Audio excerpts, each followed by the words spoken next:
ఆయుధాల దిగుమతిలో ఒకప్పుడు ప్రపంచంలోనే అతిపెద్ద దేశం భారత్. ఇప్పుడు టాప్ 10 ఎగుమతిదారుల దేశాల లిస్టులో చేరే దిశగా అడుగులు వేస్తోంది. ఇంత పెద్ద సక్సెస్ ఎలా సాధ్యమైందో ఒకసారి చూద్దాం. Welcome to the view. నేను రూపా ఇందుకూరి.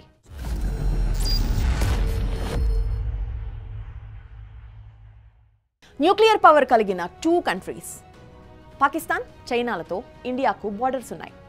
ఈ 2 పొరుగు దేశాలు కూడా ఇండియాకు శత్రుదేశాలే. స్వాతంత్ర్యం తర్వాత భారత్ 5 పెద్ద యుద్ధాల్లో పోరాడింది. వీటిలో 4 పాకిస్తాన్తో అయితే 1 చైనాతో. పాకిస్తాన్తో జరిగిన 4 యుద్ధాల్లో ఇండియా విజయం సాధించింది. బట్ చైనాతో 1962లో జరిగిన యుద్ధంలో మాత్రం ఇండియా ఓడిపోవాల్సి వచ్చింది. దీనికి రీజన్ ఏంటో తెలుసా? చాలా ఉన్నాయి. కానీ ముఖ్యమైన కారణం ఒక్కటే. ఆయుధ శక్తిలో చైనా కన్నా అప్పుడు మనం చాలా వెనుకబడి ఉన్నాయి. 1962లో చైనా ఒక్కసారిగా ఇండియాపై అటాక్ చేసినప్పుడు అప్పటి భారత ప్రధానమంత్రి జవహర్లాల్ నెహ్రూ అడ్వాన్స్డ్ ఆయుధాలు కావాలని అమెరికా నుంచి సహాయం కోరారు. బట్ అమెరికా సహాయం అందేసరికి భారత్ తీవ్రంగా నష్టపోయింది. అప్పుడే ఇండియాకు అర్థమైంది యుద్ధ సమయంలో ఆయుధాలు ఎంత ఇంపార్టెంట్ అనేది. మిలిటరీ సపోర్ట్ కోసం ఇతర దేశాలపై ఆధారపడకూడదని.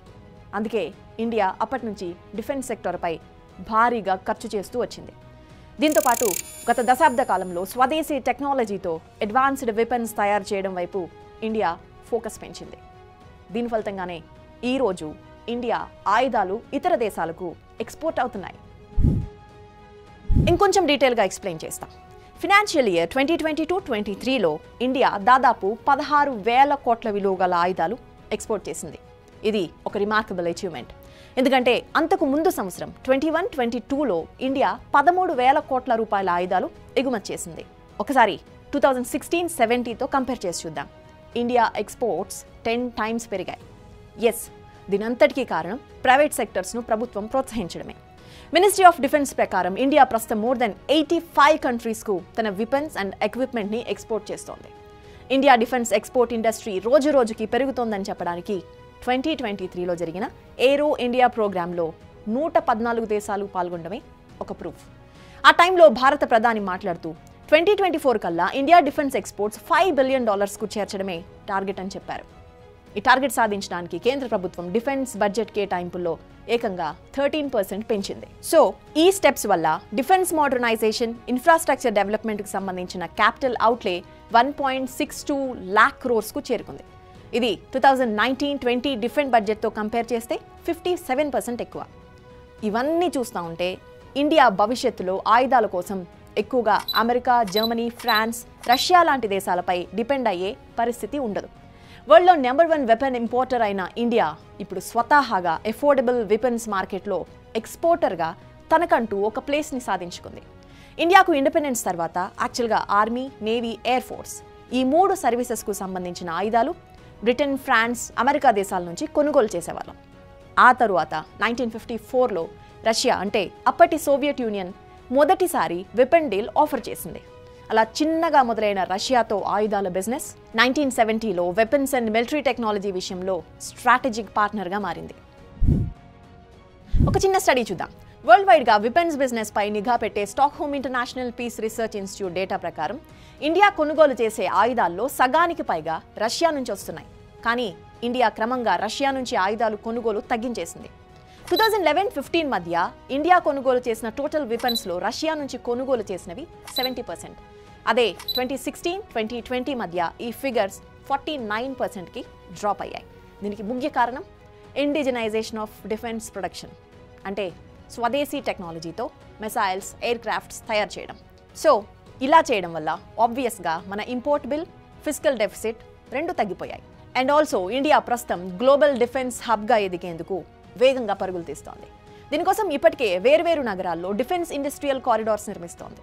ఈ కారిడార్స్లో ఇండియన్ ఆర్మీడ్ ఫోర్సెస్ క్యాపబిలిటీ పెంచడానికి కావాల్సిన డిఫెన్స్ ఎక్విప్మెంట్స్ దేశీయంగా మ్యానుఫ్యాక్చరింగ్ చేయడంపై దృష్టి పెట్టింది. దీనికోసం public sector companies, private sector companies, ఎంఎస్ఎంఈలతో కలిసి ప్రభుత్వం పనిచేస్తోంది. దీంతోపాటు 2020లో ప్రభుత్వం ఈ రంగంలో ఫారిన్ డైరెక్ట్ ఇన్వెస్ట్మెంట్ లిమిట్ని 74%కు పెంచింది.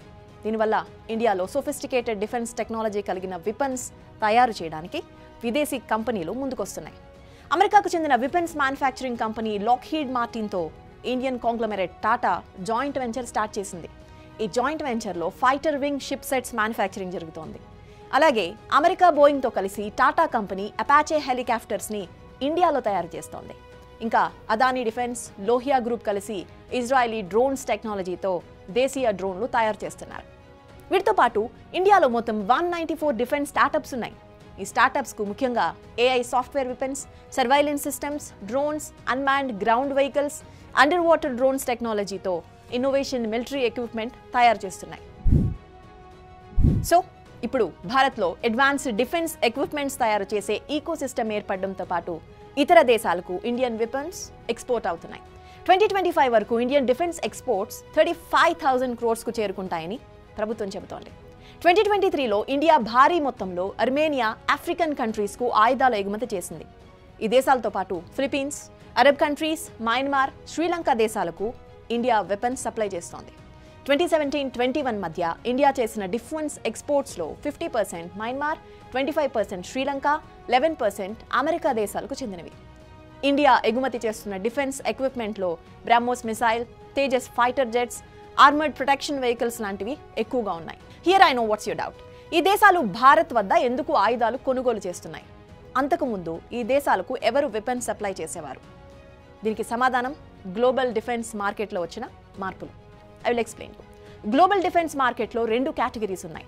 ఒకటి high and defence weapons category. ఈ కేటగిరీలో అమెరికా డామినేట్ చేస్తోంది. రెండవది lower and medium defence products category. దీన్నే వాల్యూ ఆర్మ్స్ మార్కెట్ లేదా అఫోర్డబుల్ డిఫెన్స్ మార్కెట్ అని కూడా అంటారు. ఇప్పుడు ఇండియా గత కొంతకాలంగా ఈ రెండవ కేటగిరీ ఆయుధాలను తయారు చేసి ఎగుమతి చేస్తోంది. ఇండియా నుంచి ఆయుధాలు కొనుగోలు చేసే దేశాలు కూడా ముఖ్యంగా పేద దేశాలు లేదా ఆ దేశాల డిఫెన్స్ బడ్జెట్స్ చాలా తక్కువ. కానీ ఈ చిన్న దేశాలు ఇంతకు ముందు రష్యా నుంచే ఎక్కువ ఆయుధాలు కొనేవి. అయితే ఇప్పుడు ఉక్రెయిన్తో వార్ కారణంగా రష్యా ఆయుధాలు సప్లై చేసే సిచ్యువేషన్లో లేదు. సరిగ్గా ఇదే సమయానికి గత 2-3 ఏళ్లలో ఇండియా వెపన్స్ సప్లై పెరిగింది. దీంతో Vietnam, Bangladesh, Myanmar, Nepal, Sri Lanka countries India supply చేసే ఆయుధాలను కొనుగోలు చేసేందుకు ఇంట్రెస్ట్ చూపిస్తున్నాయి. అండ్ రీసెంట్గా ఇండియా $3 బిలియన్ ఎక్స్పోర్ట్ డీల్ని సైన్ చేసింది. ఈ ఎక్స్పోర్ట్స్లో ముఖ్యంగా ఇండియన్ కంపెనీస్ అయిన Hindustan aeronautics limited, L&T, BrahMos air స్పేస్లు తయారు చేసే BrahMos missiles, MiG-29 fighter engines, high power radar, Akash missile unit, Pinaka rockets and launchers, Dornier 228 fighter jets ఉన్నాయి.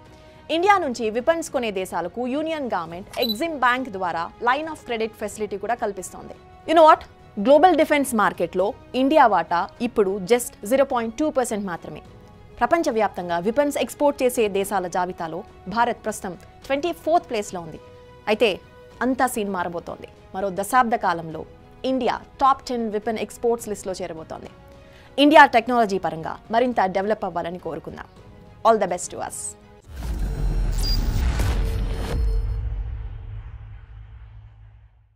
ఇలాంటి మరిన్ని ఇంట్రెస్టింగ్ వీడియోస్ కోసం ఇప్పుడే సబ్స్క్రైబ్ చేయండి బిగ్ టీవీ ద వ్యూ ఛానల్ని.